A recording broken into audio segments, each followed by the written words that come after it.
बच्ची थी, मैं तो उसको रोली नाम दिया। बहुत छोटी थी, बड़े मन्नतों के बाद उनकी एक बच्ची हुई, उसके माँ बाप की, कहीं बंगाल में किसी जगह की थी।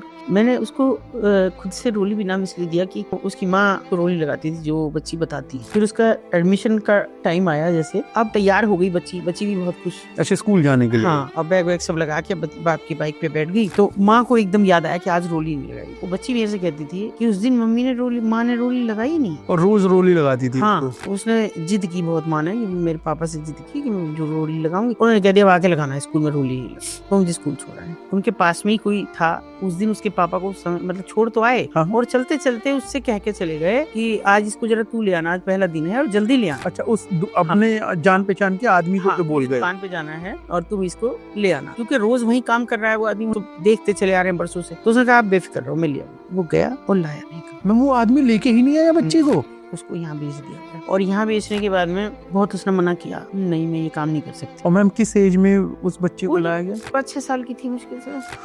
और जिस दिन जब वो बिल्कुल आखिरी उसका समय था, क्योंकि बहुत जल्दी अर्ली एज में वो मरचाई पॉजिटिव हो गई थी, क्योंकि उसने कभी ध्यान ही नहीं रखा। फिर इतना मारा गया, इतना पीटा गया उसे, क्योंकि जो उसने मुझे कहा, मुझे दहला देते हैं शब्द। उसने मुझे कहा कि फिर मेरी माँ ने मुझे कभी रोली नहीं लगाई, और पहली बार रोली मेरे मुंह पे लगी, क्योंकि थप्पड़ मारा तो मेरे मुंह पे लग गई रोली।